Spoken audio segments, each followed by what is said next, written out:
A really important concept to understand in music is that every major scale can be started from any of the 12 different notes on the piano. That gives us 12 keys to play it in. The notes will be different in every key, but for it to be a major scale, it has to be this specific pattern. Each scale or chord type has its own pattern, and it's the pattern of the spacing between the notes that give each major scale in every key the same sound. So C sounds like this. G sounds the same but in a different place, as does A. Let's start on C, as it's always the clearest key to learn anything new in first. So the pattern for a major scale, starting from the note C, is a whole step, another whole step, half step, whole step, whole step, whole step, half step.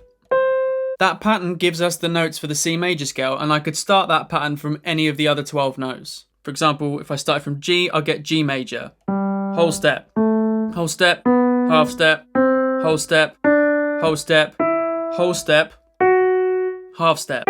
Now this one has given me a black note, so whilst the shape of this scale looks different, that's just because the keyboard layout is a bit deceptive. It's actually exactly the same pattern, giving us the same type of scale. Looking at it on the piano roll in Logic, you can see that no matter where I start from, the pattern will always look the same, but we get different mixtures of black and white notes, so it looks different on the keyboard.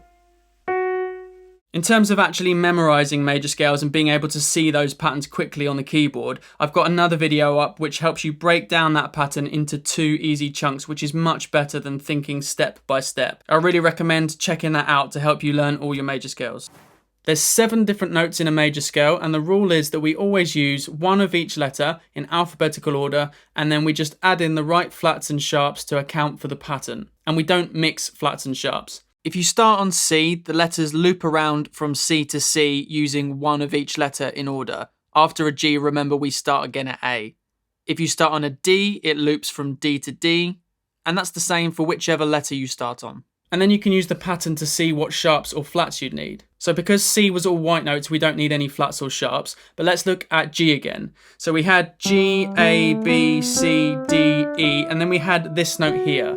Now this note could be called G flat or F sharp, but F is the next letter in the sequence coming from E, E, F, and it's like we're skipping this F, so that makes much more sense. If we called it G flat, we'd also be using the letter G twice, which is messy. And when you write scales out on sheet music, it means you don't get 2 notes bunched up on the same line or the same gap. In this case, you wouldn't have to keep switching between G and G flat as well. When you read music and you use key signatures too, it's so much clearer this way. So with F major, you'd spell it like this. F, G, A. The next letter in that pattern, we need a half step here, would be this note.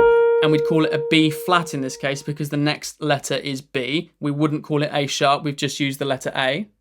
Starting that major scale pattern from A gives us these notes, and then to follow that rule using one of each letter, we'd spell it A, B, C sharp because it's the next letter, D, E, and then F sharp and G sharp because they're the next 2 letters. If we created the A flat major scale pattern, we'd spell the black notes with flats to follow the same rule. A flat, B flat, C, D flat, E flat, F, G, A flat. So you'll notice that whilst the notes are different in these 2 scales, the first note of each is some kind of A. So both keys use the same letters A, B, C, D, E, F, G, just with different sharps or flats. And that would also be true of anything else like E and E flat or F and F sharp. Let's look at a slightly more complicated one. I'm going to do G flat major. So I've got G flat, A flat, B flat. Now, the next note is this note here, B, but I've just used the letter B for B flat. So this is a case where you'd actually spell this note as C flat. Even though it's white, this note is still a half step below C, so that rule still works. And then D flat, E flat, F, back to G flat. Now, to get around that, you might think, why don't you call this starting note F sharp? And you can do, but you encounter the same problem somewhere else. F sharp, G sharp, A sharp, B, well, we've got rid of that problem, but C sharp, D sharp.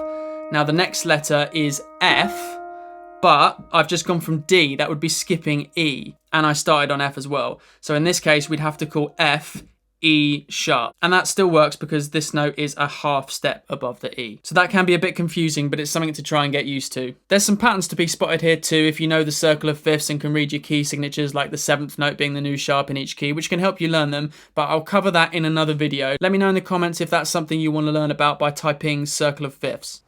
Before we get into more detail with intervals, it's really useful just to think of the notes of the scale as numbers or scale degrees. So in the key of C major, the note C is number 1, or we call it the root.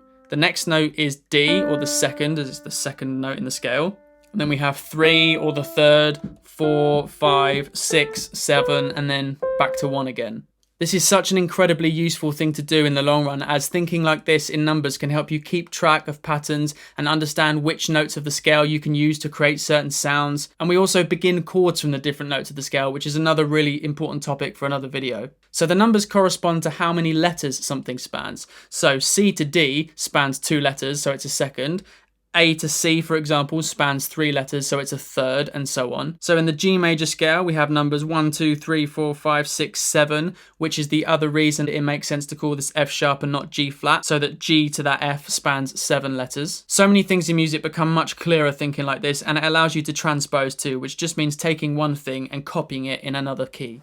So taking the concept of thinking in numbers a step further, we have intervals. These are the building blocks for harmony and melody. They're something that you really want to learn about, and I have a full in-depth tutorial up already on what intervals are, and I recommend checking that out after this.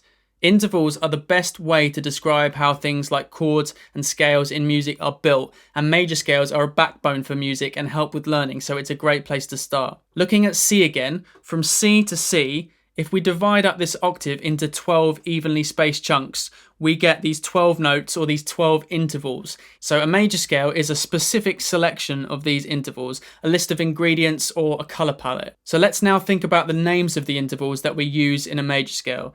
So we're using these intervals and ignoring these ones. The first note of a scale is called the root. The second note is more specifically called a major second as opposed to a minor second, which would be that one. Then we have a major third, and then a perfect fourth, a perfect fifth, a major sixth, a major seventh, and then the octave or back at the root again. So that's the most important way that you want to think about how major scales are built. Like a chef needs to understand the ingredients that go into a recipe. When you learn new scales, you can describe them with a new list of intervals that make them up. Often it can be really useful just to compare a couple of the differences from the major scale too. There's another way of labeling these using words like tonic and dominant and things like that, but I don't think that's quite as important for beginners to get to grips with first until you get a bit further down the road and you start learning about functional harmony. I have this video you should watch next on why scales are so important to learn.